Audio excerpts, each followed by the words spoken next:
If you look back at history, there are valleys that die loudly. Right, the ones that burn. Exactly. They burn, they crack, they send these massive columns of black smoke into the sky.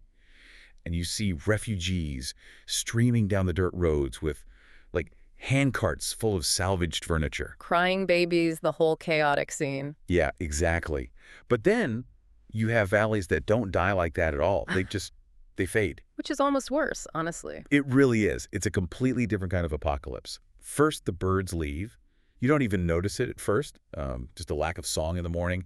Then the streams lose their glitter. They start running dull and sluggish. And the agriculture just fails. Right, the orchards start dropping brown, ruined blossoms into the grass before they can even fruit. The mines close up, and the dwarves and elves who work them just vanish. They slip away completely. Yeah, so completely. Then a generation later, people sitting in taverns start arguing over whether they were ever even there. It isn't a violently loud destruction. It's just this gray, birdless silence. It is the absolute definition of a tragedy erased by time. Because, give that kind of quiet death long enough, and the grease just turns into a rumor. And rumors are incredibly dangerous things. They really are, as we'll see today. Right, and that image, that creeping, quiet ruin, is exactly where we are starting today. Our mission for this deep dive is to explore an absolutely stunning, subverted fantasy narrative. Oh, it's so good. It is. It's this Maps by Candlelight story centered around the Palace of the Silver Princess. Yeah. And what we're going to do today is unpack how this incredibly grave, quiet, yet brilliantly alive text works. Using things like ruined domesticity. Yes, and false treasure, and the really heavy price of curiosity. It uses all of that to teach its characters and you, the listener, a profound lesson in caution. It's such a fascinating narrative because, well, we are not looking at your typical, heroic door-kicking adventure. Right, no righteous heroes slaying the ultimate evil here. Exactly. This is a literary candlelit tragedy. It's a story where the absolute bravest thing a person can do is look at the ultimate prize, the thing they have bled and suffered for, and just walk away from it. I want you to imagine exploring an abandoned, centuries-old mansion, but the most terrifying thing you find inside isn't a monster hiding in the closet. It's a perfectly preserved, delicate teacup sitting on a dusty table. Yes, that is the exact vibe we are dealing with here, the horror of interrupted life. So let's start with the legend of the valley itself and Princess Argenta. The once green valley. Right. This perfect valley. The text describes it as being so peaceful, so relentlessly kind, that small animals literally forgot the shape of fear. Wow. I know. And at the center of this utopian ecosystem is a gemstone, a ruby. The legend says it's the size of an apple, cut by the finest dwarves, polished by elves, and given to Argenta. And then they made a fatal mistake. They did. They named it My Lady's Heart. Which, as the text notes, is a really foolish kind of ceremonial certainty. How do you mean? Well, it's the assumption that you can make joy permanent simply by giving it a name. It's an act of incredible hubris disguised as a tribute. Because names are dangerous, binding things. Right. You can't just undo a name. Exactly. You can misplace a scepter, you can drop a painted fan and buy another one, but a heart, once named, a heart becomes incredibly difficult to surrender, and it becomes a target.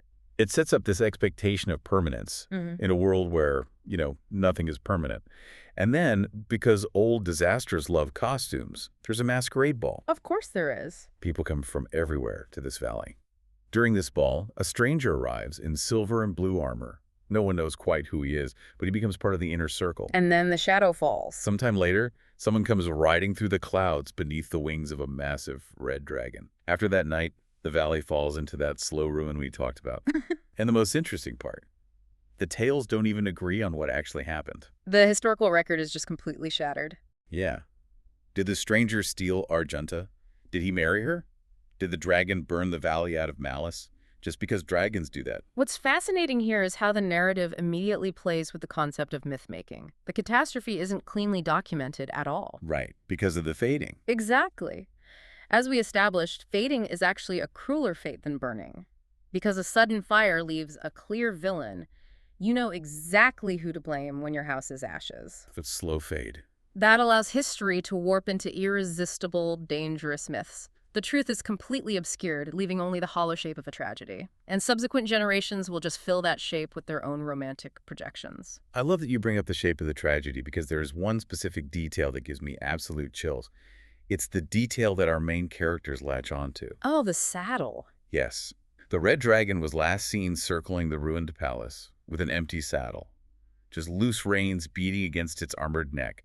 That is horrifying to me, It's a very evocative image. Why does that specific detail stick with you so much? because it implies a missing variable. It's exactly like driving down a deserted highway at 3 a.m. and finding a running car pulled over, headlights on, with the driver's door swung wide open. Oh, yeah. That is unsettling. Right. The silence around that open door is louder than a scream. The empty saddle implies that there was a rider, and the story just flat out refuses to explain where they went. Did they fall? Were they eaten? Yeah. Did they step off willingly? The imagination fills that empty saddle with the worst possible scenarios. And if we connect this to the bigger picture, the psychology of the adventurer, that empty saddle is exactly what draws people in. To chase a myth like that. Exactly. To chase a myth featuring an unexplained disappearance and a ruby the size of an apple, you need people who are desperate enough to believe they can solve the mystery and claim the prize. Which brings us to the individuals who actually decide to walk into this ruin. Let's meet the crew. And I love this because if you've ever felt exhaustion at the end of a long work week, you will completely relate to these people. Oh, absolutely. They are so grounded. Yeah, these aren't the glowing, morally pure, chosen ones of prophecy. There's no grand destiny guiding them. They are practical, blue-collar folks. Like Celandine. Right, Celandine Vale. She's a sword tutor's daughter whose blade has been repaired twice. The text specifically notes that she listens before deciding who gets her kindness. Which is a great survival trait. Definitely. Then we have Rusk Marin, a dwarf who cares deeply about honest weights, bad beer, and the criminal negligence of people who lean shovels against walls instead of hanging them up properly. I love that detail. That bit about the shovels is a brilliant characterization. It establishes a very grounded utilitarian set of priorities. He's a very practical guy. Right. Rusk sees the world through the lens of proper maintenance and respect for labor. He doesn't care about royal lineages. Truly. Then there's Brother Halden, a priest who isn't some high holy crusader. He was basically asked to leave his home village because his constant theological questions were upsetting the wealthy donors at his church. He was bad for business. Yeah. And finally, Pell of Mere, a halfling lockpicker with a face so aggressively innocent that city magistrates actually apologized to her after searching her pockets. Well, she keeps her better pockets hidden. Right. Exactly. They are poor. They are practical. They're taking this job for one simple reason. Celandine looked into her coin purse and saw nothing but philosophy. I want to pause on that phrase, actually. Nothing but philosophy. It's a great line. It really is.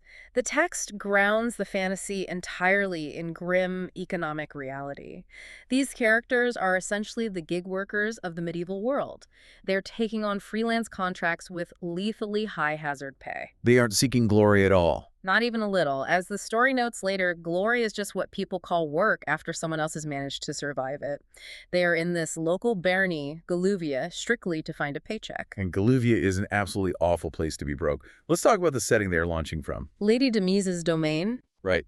It's ruled by a woman named Lady Demes, who basically murdered her husband to take the seat and has spent every day since making sure everyone is terrified of her. It's incredibly oppressive. Her laws multiply like fleas. You can't even laugh in the streets there. Laughter carries, and carrying is a punishable offense. It establishes a baseline of systemic oppression. I think this is vital for understanding their mindset. Before they even reach the terrifying ruined dungeon, they are already navigating a society designed to crush them. The everyday world is hostile. Right. Which makes their encounter with Lamdemon, the local tinker, so crucial to their survival. Lamdemon is such a great character. You walk into a shop, and it smells of hot metal and old rain.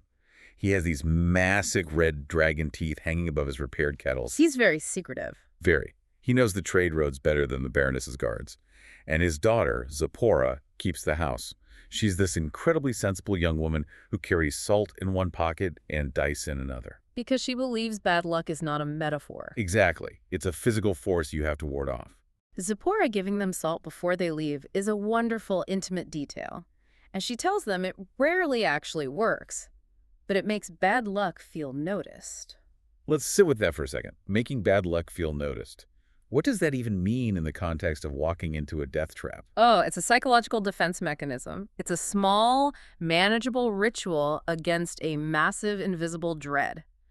If you acknowledge the terrible odds, if you look the bad luck in the eye and toss a pinch of salt at it, you reclaim a tiny fraction of control over your own fate. That makes total sense. And Lambdaman provides the actual map they need, but more importantly, he gives them a very cryptic philosophical warning before they leave. The warning about the treasure. Right. He looks at them and says, "If you find my lady's heart, you must first ask whether it is treasure." Pell, our halfling lockpicker, immediately jokes about this. She thinks he's being poetic. But Lambdaman doesn't laugh. No. He just looks at her and says, "That is what the first thief thought." This raises an important question that hangs over the entire narrative right up to the final room. What actually makes something a treasure? Is it the monetary value, the weight of the gold?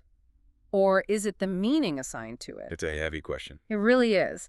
Lambdaman knows the psychological weight of this ruined palace. He knows that taking a stone from a place built on grief isn't just theft, it's adopting a curse. With that warning ringing in their ears, they set off.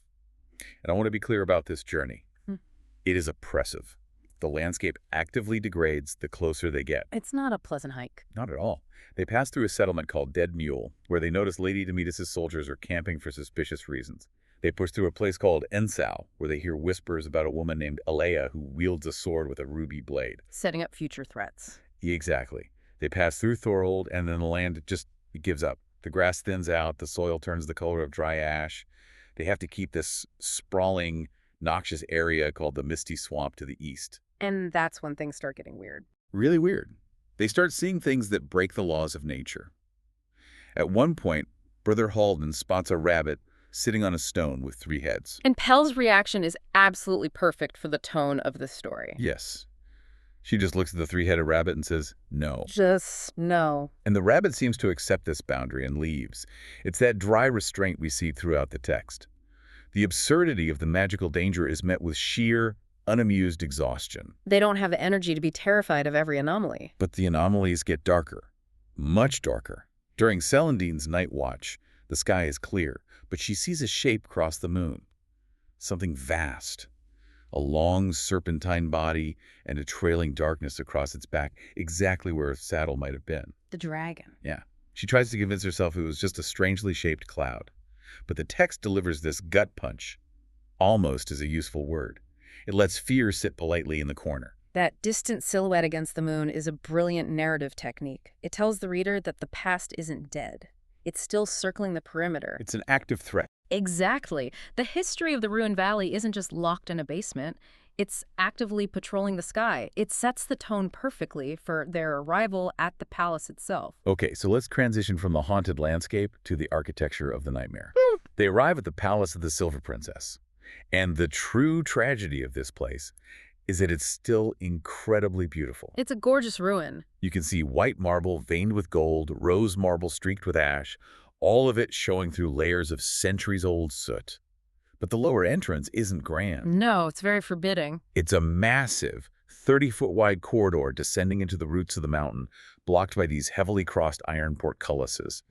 There are no torches lighting the way, just the suffocating smell of old, cold marble and unburied bodies. And then as they stand there in the dark, the screaming starts. Yes, and we need to clarify, this is not the roar of a monster anticipating a meal. Right. These are enchanted voices emanating from deep inside the mountain, moaning, wailing, crying out in intimate, terrifying misery. And I have to push back here. If you're listening to this, you're probably thinking what I'm thinking. Why would anyone design a palace entrance that actively screams at you right at the front door? It seems counterintuitive. Right. If you want to keep intruders out, build a thicker wall. If you want to trap them, stay quiet. What is the architectural purpose of a screaming hallway? It makes no sense to me.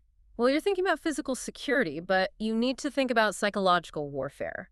Remember, this space was likely originally designed for the lower prison levels. Okay. As Celandine points out with her trademark pragmatism, it's the same architect, different budget. But now, centuries into the ruin, it functions as an automated, broken alarm system. So it's intentional. Yes, it establishes the central theme of the palace immediately. This building learns, it remembers, and it actively wants you to be degraded by fear before you even cross the threshold. It wants your nerves frayed before you face a single physical trap. So they lift the incredibly heavy iron gate, slip under, and it crashes down behind them, trapping them inside. The palace swallows the sound of the iron hitting the stone and answers with this faint, mocking laughter from far away. Welcome to the lower marble? Honestly, the threats in this place are bizarre. If you're expecting dragons right out of the gate, you're wrong. They find a room completely covered in soft purple moss that smells cloyingly sweet. The sleep moss. Yeah. Pell yawns. Brother Halden, recognizing the danger of comfort in a place like this, tells them to get out immediately. As they back away, the moss literally stretches and settles toward where their feet just were. It's a completely passive threat. It preys entirely on their physical exhaustion. The moss isn't going to chase you down a hallway. It just waits for you to be too tired to care that you're dying. That is so creepy. And this subtle environmental hostility is followed immediately by the cavern of water. The bubble pool. This scene is pure anxiety.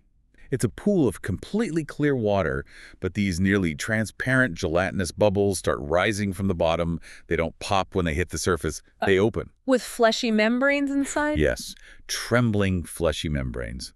Rusk, trusting absolutely nothing, swings his axe at one, and the moment the membrane bursts, his arm goes completely numb. He drops the axe. Another bubble fastens itself tightly over his helmet, sealing him in, and the party has to frantically saw it off him while he suffocates. And at the bottom of this horrible trapping pool, A small leather bag of gold and a silver ring shaped like a wolf's head. that wolf head ring is an incredibly loaded piece of environmental storytelling. Celandine pockets the ring, but she is deeply troubled by it. Because it's magical. No, it isn't magical at all. She's troubled because of the implication. Later, they find a ruined barracks full of decapitated soldiers, and every single one of those dead men is wearing that exact same wolf head insignia. Oh. It connects the treasure at the bottom of the pool to a fresh, violent history. As the narrator notes, treasure in old places is sometimes just an object that has misplaced its corpse. Misplaced its corpse. That line is so good it hurts. It fundamentally shifts how you view loot in these stories. You aren't finding a reward, you are finding the exact spot where the person before you made a fatal error. Exactly. And their encounters down here are so wonderfully unconventional because they treat them like problems to be solved, not epic battles to be fought. They find a ruined study, and hiding under the overturned reading tables is a terrified family of kobolds. Small, desperate creatures. Just sitting there with rusted knives and bright eyes, and instead of drawing swords and clearing the room, they actually stop and negotiate. Which completely subverts the standard fantasy trope where all monsters are inherently evil and must be purged. Exactly. Pell tells them, in a very calm voice, that they don't want to take their nest. Celandine trades them some tough dried meat, and the kobolds, realizing they aren't going to be slaughtered, give her 50 copper coins. And a very important warning. Right, a warning about a long, soft beast hunting in the dining hall. Later, Rusk grumbles that they should have killed them anyway, simply because of tradition. And Pell just smiles at him and says, tradition is why dwarves have formal songs about ventilation. I love Pell's dialogue so much. It highlights how these characters are actively learning and adapting. They are prioritizing sheer survival over expected heroic tropes. They just want to live. Exactly. They aren't there to cleanse the evil of the palace. They are simply trying to navigate a ruined ecosystem without being eaten. And that pragmatic negotiation pays off massively when they actually face the creature the kobolds warned them about. In the dining hall, the carrion crawler. Yeah. Just a pale, multi-segmented nightmare with twitching, paralyzing feelers hiding under centuries of garbage. It lunges at them from the dark. But because they knew it was coming, because they listened to the kobolds, they handle it. And it's not a beautiful, elegant fight. No. Pell literally climbs up and drops a heavy wooden bench directly onto its back. It's messy, blue-collar, frantic fighting. And it's in this area, past the dead crawler, that they find those beheaded soldiers with the wolf insignias. Which means somebody else came down here recently. A well-funded, highly organized force got absolutely slaughtered. It immediately heightens the tension. You realize that professional armies, men who train for a living, have failed where these 4 exhausted gig workers are currently scraping by. It asks the listener, what is killing the professionals? And right on cue, as if sensing their anxiety, the palace introduces a totally new complication. 2 women step out of the shadows. Candlelight and Duchess. Candela has a bright green cloak and a smile that text describes as sharp enough to skin apples. Duchess is pale, quiet, and intensely watchful. They claim to be inexperienced adventurers who got separated from their group and lost in the dark. But Celandine isn't buying it. Not at all. Celandine looks at them. Their leather boots are way too expensive, and they hold the hilts of their swords way too casually for people who are supposed to be terrified. Pell believes their story for about 3 heartbeats. Celandine believes them for exactly 1. But they agree to travel together under strict rules. Right, which is, again, a deeply pragmatic choice. In a death trap, extra blades are extra blades, even if you don't trust the hands holding them. But the psychological dynamic of the group shifts instantly.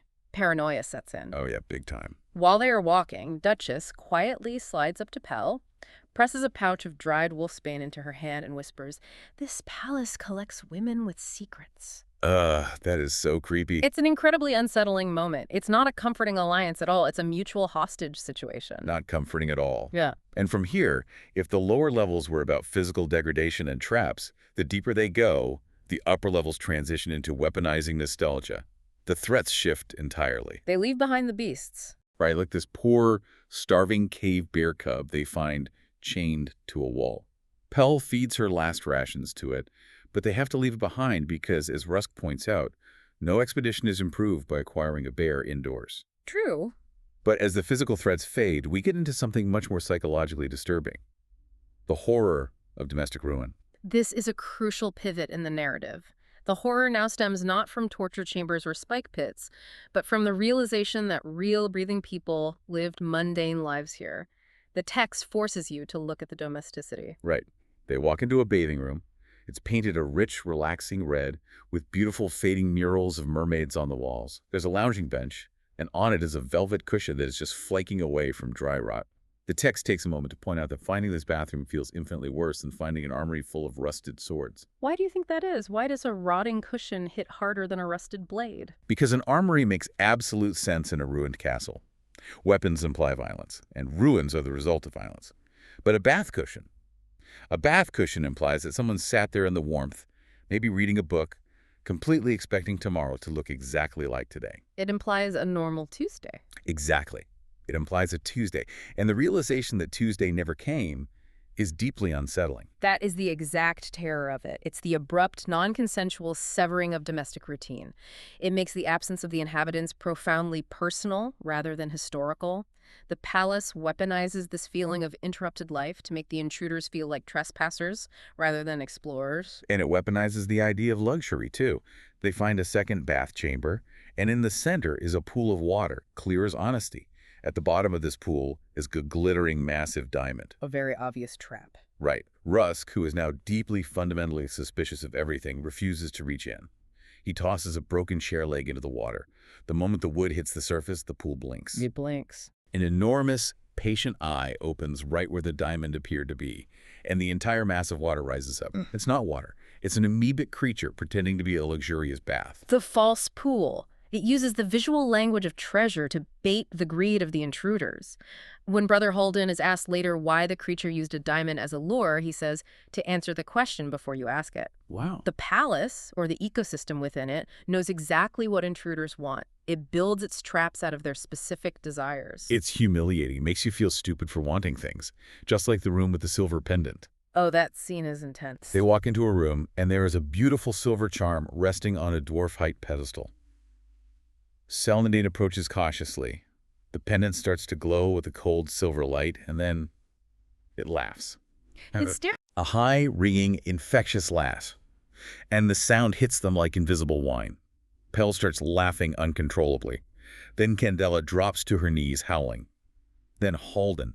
They are physically paralyzed, dropping to the stone floor, weeping tears of hysterical laughter, unable to draw their weapons or even breathe properly. Completely defenseless. Rusk, who stayed out in the hallway because he actively hates decorative jewelry, has to use the long shaft of a spear to blindly hook the pendant off the pedestal and smash it to break the spell.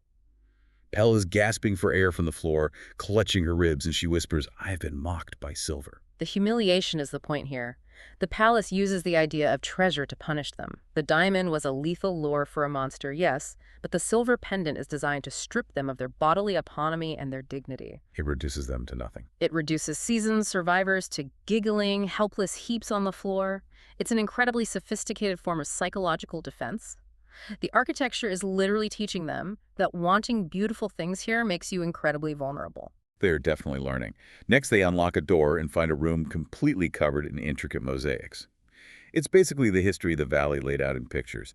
The dragon chasing the maiden, the silver warrior riding the dragon, the mermaids. And they find a key. A heavy gold key. When they use it, a section of the mosaic wall simply vanishes, and floating in the air behind it is a silver sword, glowing with a cold, blue-white light. Celandine reaches for it, and the moment her fingers brush the hilt, the silver warrior from the mural just steps directly into reality. An illusion, but a lethal one, a manifestation of the palace's memory. A flawless, violent memory of a warrior. He strikes Celandine instantly. When Rusk tries to hit him, the dwarven axe passes right through the warrior's armor like smoke. He drops Pell like a stone with a backhand. It's a brutal beating. He beats the party mercilessly for 4 solid rounds, defeats them utterly, leaves them bruised and bleeding, but he doesn't deliver a killing blow. And then he just vanishes. The physical pain of his strikes vanishes with him. And he leaves the sword. The glowing sword falls clattering to the floor, and Celandine slowly reaches out and takes it. The text notes that the sword felt good in her hand. The balance was perfect, and that realization troubled her more than if the sword had felt cold or evil. Because, as they just learned with the laughing pendant, feeling good is another kind of trap. The sword is physically real, but the context of how she acquired it, by surviving a ghost's brutal physical lesson rather than defeating a monster, adds an immense psychological weight to it. The palace didn't lose the sword. No, it granted it to her after beating her. Speaking of heavy psychological weight, they find a worship alcove next. There's a beautifully carved statue of a mother and child, and an inscription on the base about the secret treasure of the heart being found in love. Rusk, covered in dust and suspicious of everything, looks at the poetry and grunts, that is either very wise or very useless. To which Halden, the disgraced priest, replies, usually the same thing, which perfectly encapsulates their pragmatic worldview clashing against the high romantic tragedy of the setting. They don't have time for poetry when the floor might eat them. They really don't. But the palace isn't done humiliating them. Pell triggers a hidden trap in the ceiling of this alcove, and instead of poison darts or boiling oil, it drops golden glitter. Glitter. A bright, sparkling, adhesive flood from the ceiling that sticks to her hair, her face, her clothes, her eyelashes. She glows in the dark. For hours, she has to walk at the front of the group, acting as both the scout and the lantern, which she is absolutely furious about. She looks like a walking disco ball in a crypt. A bronze plaque nearby reads, "Not everything glittering is gold." Again, we see the architectural sarcasm. It's funny, yes, but it's also deeply cynical. The palace is actively making fun of their expectations. You came for gold. Here, have some shiny dust. And right after that joke, the narrative drops an emotional hammer. They find tapestries depicting Princess Argenta sitting on a throne, holding a ridiculously large ruby. And below that tapestry is a small, kneeling bench with a leather-bound diary on it. Argenta's personal diary. She writes about the silver and blue warrior. But he doesn't write about him as a thief or an invader. She writes about him as a guest, as a suitor, as the man she eagerly married. But the diary it stops 4 days after the wedding. No dramatic conclusion. None. There are no blood splatters on the page, no dramatic final scroll warning of a dragon, just blank, crisp pages. The blankness is the most honest part of the historical record. It is so haunting. I was thinking about this, and it struck me, it's exactly like finding an abandoned social media account today. You know what I mean? Oh, absolutely. If you're listening to this, you probably stumbled across one, you scroll through the feed, and the final post is just this wildly optimistic picture of a wedding or a new house or vacation. And you, the reader, sitting in the future, know as an absolute fact that a massive, fatal disaster happened to that person the very next day. The silence of the lack of updates is what chills you. The mundane optimism makes the unseen tragedy so much worse. That is a perfect analogy. You are looking at the exact edge of a severed future. The contrast between the hopeful last entry and the 300 years of dust settling on top of it is profound. And as Celandine says, quietly closing the book, the story is wrong. To which Holden replies with his usual cynicism, stories are always wrong. But Celandine insists, no, the wrong part matters. The myth they've been told, the heroic rescue, or the wicked theft by an outsider, is a fabrication covering up a much more intimate domestic failure. The history is a lie to protect someone's ego. And just as they are processing this heavy truth, they hear a bell ringing from somewhere above them, faintly, a deep, resonant brass sound. But they don't go up. Not yet. Instead, driven by some grim curiosity, they descend into a darker narrative space. They go deeper into the unlit lower levels. Which is a mistake, as the text explicitly notes. Clarity often prefers to arrive late. Right. It gets incredibly grim down here. Pell nearly falls into a hidden oil pit trap. They pass an old, opulent leisure room where a crystal harp with absolutely no strings sings this beautiful, clear, heartbreaking music all by itself. Ghostly music. Yeah. For a moment, standing in the doorway, you can imagine the ancient court leaning in to listen, holding their breath.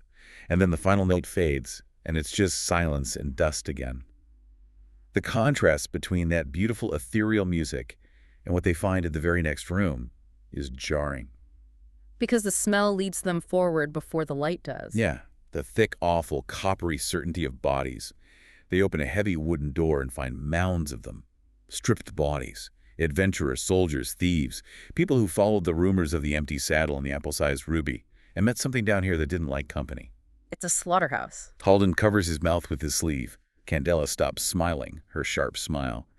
They step into what used to be a torture chamber, an iron maiden in the corner, rusted chains hanging from the ceiling, and out from behind a pillar comes an old man holding a heavy, blood-stained meat cleaver. This is Travis. Travis. He's incredibly thin, wild-eyed, his hair a mess, but his clothes are meticulously clean. He maintains a mock royal court down here in the slaughterhouse. He has a great chair he uses as a throne, and he wears colored message beads taken from the braided hair of dead soldiers like a crown. He's completely mad. He has a peephole behind a tapestry where he watches people die in the traps. He rushes at the party laughing, this completely empty, rattling laugh. He points the cleaver and says, "I knew you would come for it. My treasure, my court." And here we see Brother Halden actually try to save someone instead of just surviving them. Earlier, Halden had found a scrap of paper in one of the clean rooms with Travis's name on it. He uses it now. A moment of empathy. He steps forward, drops his guard, and invokes mercy. He says very clearly, Travis. And for one single heartbeat, the old man freezes. The cleaver lowers. Someone perfectly sane looks out through the ruin of his face. He remembers himself. But it doesn't last. No! The madness slams back down. She spits blood, laughs that empty laugh again, and lunges at Halden. Celandine has to step in and end it with the glowing sword. And the text notes that no one thanks her for doing it, which is a kind of mercy too. They step over Travis and find what he was guarding with his life. He has these heavily barred jail cells, and pacing inside them are two giant marmoset monkeys. Giant marmosets! 8 feet tall, aggressive, with tails like thick ropes ending in furry spikes. It is not a graceful, heroic fight. Russ gets knocked flat on his back, gasping for air. Pell has to drop from the ceiling just to stab a chest hinge to distract one. It's a chaotic mess. Celandine finally kills one with a glowing sword, and Halden and Rusk brutally finish the other. They are exhausted, bleeding, but they finally open the chests Travis was protecting. And this is where we see the vital narrative difference between finding a royal hoard and finding a scavenged hoard. Wait, I want to push back on this because when I was reading this part, it confused me. Look, a pile of treasure is a pile of treasure, right? Gold spends the exact same whether you take it from a dragon's hoard or a madman's stash. Why is the text treating Travis's pile of loot like an absolute tragedy? They got paid. Because you're thinking of it purely as currency, but the narrative is forcing you to look at it as an archive. Let's look at the inventory of those chests. Okay, inside, it's just a chaotic mix of loose copper and silver coins, cheap costume jewelry, half-broken mismatched weapons, heavily tinted armor pieces, and one real magical sword hidden among all the junk. Exactly. A royal hoard, like a dragon's pile of gold bullion and crowns, is a symbol of a kingdom's abstract wealth. It's impersonal. But Travis's treasure is an archive of failure. Oh, I see. Every single mismatched copper coin, every cheap glass ring, every dented shield in those chests belonged to a specific person who walked down those dark stairs full of hope and died screaming. It is undeniable proof of a meat grinder. The scavenged hoard says that people just kept coming year after year, one after another, until a madman had acquired enough of their pathetic belongings to sort them by type. That is so bleak. You aren't taking gold. You are looting a mass grave. It's deeply, deeply sad. Wow. Okay, when you put it like that, it makes perfect sense why they feel so heavy carrying it. The party is bruised, they are richer in the absolute worst way possible, and the atmosphere down there is just suffocating. So they finally decide to head up. They want to see sunlight. They need to breathe real air. But the upper levels of the palace just offer a different, brighter kind of haunting. Because the sunlight barely forgives the ruin. It just illuminates the domestic tragedy more clearly. Down below, the darkness hides the decay.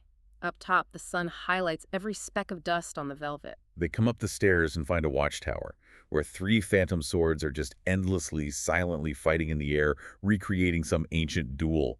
Pell literally just reaches out, pulls the door shut, and says later. They don't have the energy for it. They walk into a hall and fight a green crystal warrior statue that, bizarrely, shatters into musical pieces when Celandine hits it with her glowing sword. Let's examine that crystal warrior for a moment. Why design an automaton that plays a beautiful chord upon its own destruction? It speaks to the incredible, almost arrogant, aesthetic obsession of the palace's original architect. Even violent defense had to be a performance of beauty. It's madness. Yeah. They find a small, normal-looking black cat hiding under a bed. Pell, who loves animals, crouches down and says hello. Duchess immediately draws her sword and tells her not to touch it. Because Duchess understands the rules of the upper levels. In this palace, language is feeling lazy, and cats can be panthers. Right. The second Pell reaches out, the cat magically grows into a massive, snarling panther and attacks. They kill it, and in death, it shrinks right back down into a tiny black cat. And under the mattress the cat was hiding under, Pell finds 50 gold coins and 3 small rubies. A little reward. She looks at the dead kitten, looks at the blood on her hands, and says, "I feel bad." Rusk asks her, "Do you?" And she pockets the gems and says, "Not enough to put them back."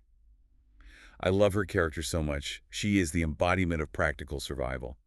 But then they leave the cat, walk down the hall, and enter Argenta's personal bedchamber. This is where the domestic preservation we talked about becomes almost unbearable. It's completely untouched by the horrors below.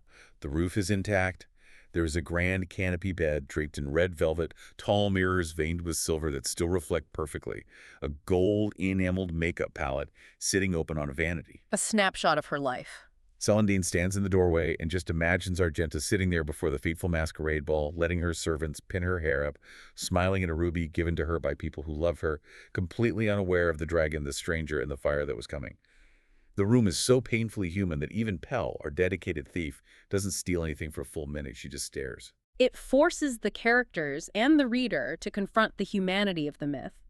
The monster in this room isn't a trap. It's empathy. You cannot look at that makeup palette and think of Argenta as just a historical footnote.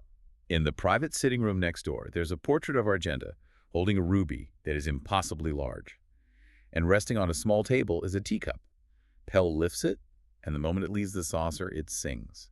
A cheerful, high, innocent song. The singing teacup. She sets it down, and it stops. She lifts it again, and it plays a different, equally cheerful song. Celandine asks what she's doing playing with dead in a dungeon, and Pell claims she's checking for traps thoroughly. And then they find the bathing chamber.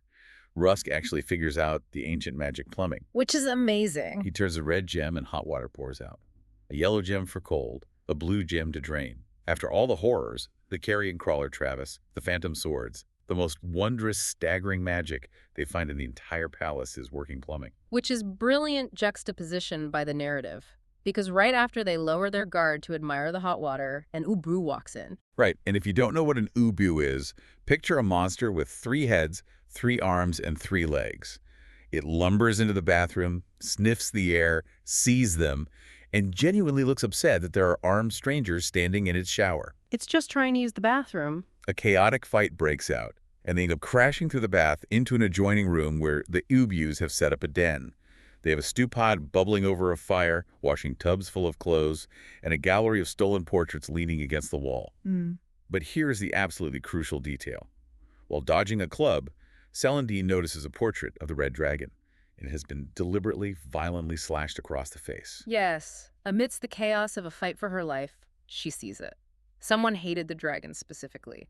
Not Argenta, not the warrior. Why does that matter so much? Why is the text drawing our attention to a torn painting in the middle of a monster fight? Because it synthesizes a totally new perspective on the tragedy. As Celandine realizes, sometimes the monster in a story is the only honest witness. The slashed canvas is an act of historical revisionism. Someone trying to change the story. Yes. The dragon might not be the villain of the piece. It might be a victim or a pawn or a scapegoat used to cover up a human failure. Someone who survived the fire took a knife to that painting because they needed the dragon to be the monster. They escape the abuse and stumble out into the overgrown inner garden. It's choked with centuries of weeds, archer bushes that literally shoot poisonous needles, and a Jupiter bloodsucker, this massive sentient vine plant that drops from a trellis, wraps tightly around Candela's throat and starts dragging her up into the canopy. And Duchess steps in. Duchess, incredibly coldly and efficiently, doesn't shout, doesn't panic. She just draws her blade, steps forward, slices the main vine, and saves Candela's life without a change in expression. Candela drops into the mud, coughing, massaging her throat, and says, "You could have looked a little more worried." Duchess wipes her blade and says, "I was busy." Duchess is a pure, unadulterated pragmatist. She does exactly what is required and not an ounce more. In the far corner of that choked garden, they find a small stone fountain bubbling with incredibly clear water. Halden drinks from it, and his deep bruises fade. Rusk submerges his hand, and a nasty cut knits closed. It's a healing fountain. Pell, thinking like a gig worker, immediately tries to fill a glass bottle with it so they can sell it in Galivia. But the moment the water leaves the stone basin, it becomes ordinary, stagnant water. Halden watches her fail and says softly, "Mercy that cannot be sold. Imagine." It's another profound lesson from the environment. You can experience the grace of the palace, you can be healed by it, but you cannot hoard it. You cannot commodify a miracle, which perfectly prepares them, psychologically, for the climax of the story. The emotional core of this entire deep dive. They finally reach the chamber, housing my lady's heart, and the very first shock. It's not in some grand, echoing throne room guarded by iron golems. It's a modest, quiet room. Very understated. Just a stone pedestal, a glass case, and a small teakwood box resting inside. The stone floor around the pedestal is worn incredibly smooth, dipping down like a bowl, implying that heady things have appeared in that exact spot very often. Many people have stood there. Halden takes out the fragment of Argenta's diary. Rusk takes out the poem they found in the mosaic room. Celandine, acting on instinct, sets her glowing silver sword gently on the floor, and the glass case suddenly fogs up. A woman's voice, tired and ancient, says, "Thieves." The ghosts arrive, the architects of the myth. Argenta appears looking pale and ragged, stripped of her royal finery, and the silver warrior stands beside her, his face hidden behind a visor, his ghostly hand resting on the hilt of a phantom sword. Celandine speaks absolute truth to them. She doesn't cower, and she doesn't pretend to be a hero. She says they came for the jewel, yes, because they are poor. But she tells them they've read the diary, they've seen the slashed portrait of the dragon, they heard the conflicting, messy stories that the valley tells about them. She asks for the truth. And they finally get it. Argenta looks down at the glowing sword resting on the floor and says, her voice breaking, "He came beautifully." She tells them about the courtship, the whirlwind romance, the hasty wedding. Halden, acting as the interrogator, asks what happened after the wedding. And the warrior takes a trembling, heavy step forward and just says one word, "Heart."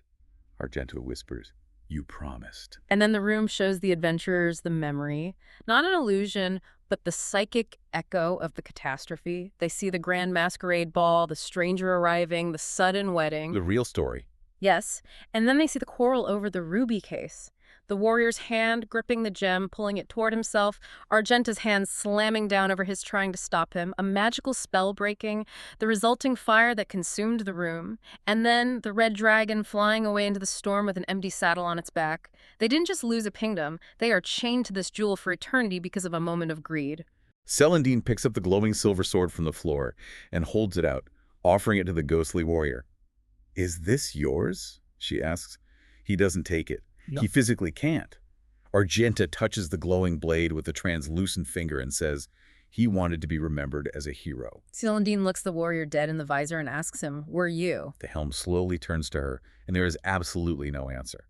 The heavy, terrible silence proves he wasn't. It's a devastating unraveling of the heroic fantasy myth. He wasn't a savior, he wasn't a mastermind thief, he was just a flawed man who made a greedy, panicked mistake in a moment of weakness, and that mistake destroyed an entire valley and cursed him forever. Halden steps forward and places the diary fragment on the worn floor. He says, "Let the record hold both truths, that you loved, that you were betrayed, that the jewel remains, that no jewel is large enough to explain what was lost." That is beautiful. The room seems to exhale. The fog on the glass clears instantly, and they finally look inside the teakwood box, and the ruby is not the size of an apple. It is the size of the end of a thumb. As the text perfectly describes it, small enough to steal, large enough to ruin everyone. I want to ask you, the listener, what would you do right now? You have fought carrion crawlers. You have been mocked by silver. You have bled and starved. The ruby is right there. It is small enough to fit in your pocket. Candela wants it. The L definitely wants it. The tension in the room is suffocating. But Rusk looks at the tiny stone, looks at the ruined ghosts, and just gives this heavy, final, dwarven no. Celandine bows deeply to the ghost and says, "We leave it." She just walks away. Argenta looks stunned and asks what they will tell the next people who come looking for it. Celandine says that the ruby is real, and that real treasure is worse than rumor. Argenta laughs, not the hysterical, mocking laugh of the silver pendant, but the genuine, relieved laugh of a woman at a ball. And the ghosts vanish. By walking away, they achieve a massive thematic victory. I want to be clear that this is not an anticlimax. The palace has spent the entire narrative brutally punishing them with the consequences of greed. Right, the false diamond, Travis's hoard. They saw Travis's archive of victims. They faced the false diamond pool. They heard the screaming portcullis. By looking at the thumb-sized ruby and leaving it in the box, they actively break the cycle. They refuse to participate in the tragedy. They refuse to become the next chapter of the myth. Wait, I have to play devil's advocate here. They are broke. They are gig workers who just spent days bleeding for a paycheck. Walking away from the emotional center is incredibly poetic, but it doesn't pay the rent in Galuvia. And more importantly, walking away from the ruby doesn't magically end the dungeon. No, it doesn't. Dungeons are rarely that considerate. You still have to physically walk back out through the nightmare you just navigated. Right. They head out, and the environment is still hostile, but their reaction to it has changed. They see the Ubu mothers carrying their children away, fleeing the armed strangers who just killed their males in the bathroom. Holden and Celandine don't pursue them. They just watch them go. As the text says, there are victories you don't polish. They find strange, pulsating orange eggs in a dead tree and give them a wide berth. They face a Decapus, a monster that dangles a psychic illusion of a tortured, screaming woman to bait heroes into range.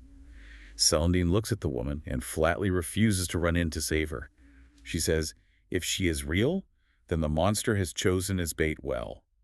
They use the memory of the harp music to disrupt the illusion and kill the real creature from a distance. They are operating with absolute cold caution now. They have learned the palace's language. They are no longer reacting like naive adventurers. They are moving like survivors. Which brings them to the temple wing. And this is where the dynamic shifts violently back to the human element. The wing is completely quiet. Faint, rhythmic whistling echoes through the marble halls. A secret door slides open and out steps a man named Catharanimus. The opportunist. He's a cleric. Broad face, wearing pristine, expensive armor, and incredibly charming. Candela gasps and whispers his name like he's a living legend. Behind him emerge two tough-looking dwarves, Zyzom and Boron, and a woman named Alea. Alea is a fascinating addition. She wields a sword with a ruby blade, and the text explicitly notes that for a split second, as the light shifts, Celandine sees a massive shadow stretching out behind her fur, heavy claws, the distinct shape of a bear. A werebear. Yes. She is hiding her beast nature just beneath her skin. And Duchess's earlier gift of dried wolfsbane suddenly feels very, very heavy in Pell's pocket. So Catharanimus smiles widely and says, "Welcome to my domain." He acts like a highly civilized host throwing a dinner party. He offers them glasses of rare blue Antarian brandy. He politely asks what they found down below. It's an incredibly tense, terrifying negotiation. Both sides are heavily armed. Both sides know a fight in these tight quarters would cost way too much blood. Catharanimus perfectly mirrors the modern corporate opportunist. He is the charismatic, well-funded figure who sits comfortably in the safe rooms, waiting for the desperate blue-collar workers to clear all the deadly traps below so he can step in and take the credit and the prize. Let someone else do the hard work. Exactly. He casually mentions that he knows Lady Demis's soldiers are marching on the palace right now. He knows the ruby is unprotected downstairs, but he hasn't gone down to take it himself. Why isn't he? Rusk, having absolutely zero patience for this corporate posturing, asks him straight up. So take it. If it's free, take it. And Alea, the werebear, answers for him. She leans on her ruby sword and says she has seen firsthand what happens to people who think blood-red stones choose them. And Catharanimus is just waiting for someone else to be the fool, to touch the cursed thing first and take the brunt of the palace's wrath. Alea actually laughs at him. It's a great moment of tension breaking. Celandine sets her empty brandy glass down and says they're leaving. Catharanimus asks, raising an eyebrow, "With what?" Pell pats her pockets and says, "Lessons." Rusk hefts his axe and says, "And some jewelry." And they just walk away. As they leave, Alaya calls out a warning to Celandine. She says that if the Baroness's army comes, the ghosts downstairs won't be enough to stop them. She tells her to warn whoever still loves this place. And the implication of that warning is deep. The ghosts, the monsters, the traps, and the memory of the valley are all tangled together into one defensive organism. To warn one is to warn them all. The palace is a single entity. So they keep moving toward the exit, and they enter the grand ballroom. Silver, red, and blue marble floors. 4 massive columns supporting an enormous ancient brass bell suspended from the ceiling. And that faint, rhythmic whistling they've been hearing throughout the upper levels, it's coming from inside the bell. Celandine knows what it is. Celandine literally orders everyone to stuff torn cloth tightly into their ears before entering the room. Duchess forcefully shoves a wad of cloth into Candela's mouth too, just to ensure absolute silence. Because coiled inside that massive brass bell is a giant marble snake. The creature whose whistle acts as a hypnotic charm, luring prey in. Rusk, unable to hear anything, just winds up and throws a heavy wooden chair directly at the bell. The snake uncoils and drops, its heavy white stone body cracking the marble floor. Celandine hits it with the glowing sword. Rusk chips its scales with his axe. Pell backs up and shoots it straight in the eye with a silver-tipped arrow she scavenged from a trap downstairs. The stone snake screams. A horrible, grinding stone scream, and it thrashes wildly, its massive tail smashing into one of the support columns. Pell calmly knocks another arrow and shoots it again. The column shatters, and the heavy brass bell's supports give way. Oh no! The massive bell crashes down onto the marble floor. The impact shatters the floorboards. The deafening, ringing sound rolls out of the palace, blasting across the dead valley, loud enough to wake birds miles and miles away. It is the final, irrevocable act. The palace has officially announced itself. The quiet, candlelit exploration is permanently over. The alarm has been sounded. Yeah, Holden pulls the cloth out of his ears, winces at the ringing, and dryly says, "That may attract attention." They sprint up to the high guard tower to get their bearings. And from that vantage point, they see the whole valley, the distant mountains, the noxious swamp, the dead woods, and moving steadily up the southern dirt road riders, hundreds of them, armor catching the late afternoon light. Lady Demise's corporate forces are finally moving in to claim the ruin. But the tower itself offers a brief, strange haven. Holden feels a heavy presence in the room, unseen, lawful protectors. Something ancient and regimented, too old to bother explaining itself to mortals, just quietly watching them. Candela looks down at the approaching army, and her eyes wide, and whispers that they could go back down and take the heart right now before the soldiers secure the lower levels. No one even answers her. The temptation just dies in the cold air. Celandine looks down at the ruin, looks at the army, and just says, no. They decide to escape through the treacherous lower cave system to avoid the main road and the soldiers entirely. It's the ultimate blue-collar exit. They are sneaking out the crumbling back door, carrying their meager, hard-won scavenged loot, while the Baroness's heavily funded corporate army marches proudly through the front door to face the horrors the party deliberately left intact behind them. They pass through these damp caves full of pink stalactites, wading through a pool of freezing black water where gold coins glimmer temptingly at the bottom. Rusk stops and looks longingly at a rusted gate, holding back some treasure, but Pell just grabs his arm and says, no, reminding him that he breathed treasure back in the bubble pool. Good call by Pell. They slip out of a cracked stone service stair into a dry, dusty ravine just as the sun sets. They look back at the grand facade of the palace, and they see the vanguard of the soldiers march confidently into the lower gate. And a few seconds later, they hear the very first enchanted, agonizing scream echo from inside the mountain. The palace welcomes its new guests. Pell shivers, pulling her cloak tight, and asks if they should have warned them. Celandine shakes her head and says no. And Holden, the priest, doesn't object. He says mercy isn't the same as saving armed men from the consequences they rode toward willingly. It's a harsh, incredibly practical theology. A very practical priest for a very brutal world. So they make the long, exhausting trek back to Galuvia. The alliances dissolve almost instantly. Duchess simply vanishes into the city before dawn, leaving no footprint. Candela disappears the next day, but surprisingly, she leaves behind the pearl necklace she swore was her royal inheritance on Celandine's bed. Rusk looks at it and grunts. She returned what she did not steal. That is progress of a kind. And finally, they return to the dusty shop of Lamdumon the Tinker. The man who started it all. The man who gave them the map, the salt, and the warning. He looks at them, He looks at their torn clothes, Celandine's glowing silver sword strapped to her hip, Pell carrying a singing teacup wrapped in cloth, the bottle of blue Antirian brandy they stole from Cathrandamus, and he immediately notes the absolute absence of a massive red ruby. He knows. He leans on his counter and says softly, "You left it." Celandine stares at him and realizes he knew exactly what the ruby was all along, and Lambdaman nods. He says, "I knew what people become when they find it." He finally admits the whole tragedy. He knew about the beautiful, flawed man. He knew about the dragon that loved badly. He knew about the princess who chose to believe what she wanted, and the thief who loved the exact thing he wanted to steal. Everyone in the history of the valley blamed the shape that frightened them most, ignoring their own complicity. Rusk, demanding closure, asks Lambdaman for the true story, the unvarnished history, and Lambdaman just smiles sadly and says, "Those are rarely preferred." He actually blames the party for asking, saying disasters shouldn't be held up to the light after sunset. That's all he gives them. And then in the weeks that follow, the rumors start rolling into the Galuvian taverns. The aftermath of their deep dive. The birth of a new myth. Lady Demise's massive patrol does not return. Not a single soldier. People passing near the Dead Valley report seeing a harsh red light burning in the high tower. They see the silhouette of a woman in silver standing at a window. They see a massive bear warrior stalking through the dead trees. They hear that a charming cleric is selling incredibly rare blue brandy in the capital before vanishing with fresh horses. And most chilling of all, They say a red dragon is flying low under the storm clouds again, with a saddle on its back, and the saddle is empty. So I have to ask you, connecting all this horror, all this effort, did our 4 blue-collar adventurers actually accomplish anything? They didn't save the princess? They didn't get rich? they absolutely did accomplish something profound. Survival and wisdom are the accomplishments. They didn't magically cleanse the evil. They didn't fix the broken valley. But they didn't become part of the tragedy either. They witnessed it, they learned its incredibly complex language of traps and ghosts, and they fundamentally refused to consume its heart. That is a massive triumph in a world designed from top to bottom to crush you. So what does this all mean for us? The tragedy of Princess Argenta, the Silver Warrior, the thumb-sized ruby, and the red dragon remains tangled. We never get a neat, heroic ending where the curse is lifted. The text tells us that Celandine still dreams of the ruby.